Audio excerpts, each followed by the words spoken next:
Na sam Svjetski dan kulturne raznolikosti koji se obilježava u mjesecu svibnju raspisan je natječaj Mladi Krleža za neobjavljene rukopise mladih autora iz Varaždinske županije, koji literarno progovaraju o suvremenosti, stvaralački i tematski analiziraju aktualnost u najširem smislu tog pojma. U izbor su ulazile sve vrste djela. Knjige su mogle biti pisane na standardnom hrvatskom jeziku kao i na hrvatskom kajkavskom jeziku. Po prvi puta, da ne idemo predaleko u povijest, od neovisnosti zapravo dajemo šansu mladim stvarateljima, piscima da se afirmiraju i da stvaraju i da umjetnički kreiraju u Varaždinu.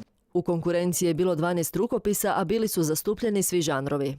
I pjesništvo i proza, čak smo dobili dvije knjige fotografija i jednu strip knjigu. Dakle, to me posebno veseli da su iznimno kreativni naši mladi Varaždinci, odnosno autori iz Varaždinske županije, jer evo 3 su od tih 12 odlučili smo, dakle žiri je odlučio 3 ponajbolja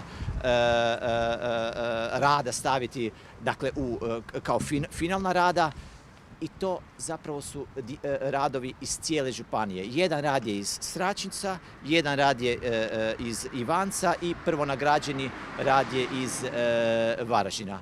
Pohvalnica je dodijeljena Teodori Hublin iz Sraćinca za prozni rukopis Super prijatelji, Ivanu Goranu Žunaru iz Ivanca za pjesnički rukopis Zrenje, dok je pobjednica natječaja Kristina Slunjski sa zbirkom pjesama Anatomija ljudskosti. Pobjednički rukopis počinje stihovima: u svakog pjesnika postoji ona jedna pjesma, neponovljiva i svježa, iznikla iz skrivene svijesti i preplavite svjetlošću aureole borealis. Uistinu, artističkom anatomskom analizom Kristina Slunjski baca svjetlost na gotovo svaki aspekt ljudskih tipologija i ugođaja. Pjesničkim refleksijama uspješno oblikuje, gradira sadržaj suptilnih finih zapažanja o životu i svijetu, intimi i društvu.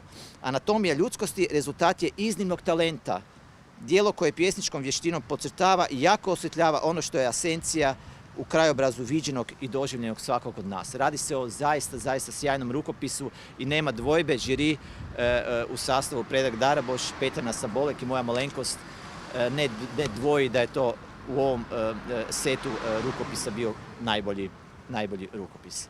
Iako pobjedu nije očekivala, potajno je se nadala. S obzirom da sam doktorica znanosti iz područja filologije, već dugo pišem pjesme, književnost je moja velika ljubav. Prva pjesma mi je objavljena kad sam bila zapravo u srednjoj školi. Još tada sam se prvi put javila na jedan književni natječaj i bila sam veoma ponosna na taj uspjeh prvi. Inspiraciju crpim iz svakodnevice, iz događaja koji su oko nas. Zatim iz samog nekog toga preispitivanja, kao što govori naziv same zbirke, anatomija ljudskosti. Znači, anatomija je neka struktura, a ljudskost je sve ono što je dobro i loše u nama, pa razmatram i donosim ta neka promišljenja o svijetu, o samoj sebi i o sličnim događajima koji se događaju oko nas. Organizatori se nadaju kako će natječaj biti raspisan i u idućim godinama, a sve kako bi zaživjelo mlado spisateljstvo u Varaždinskoj županiji.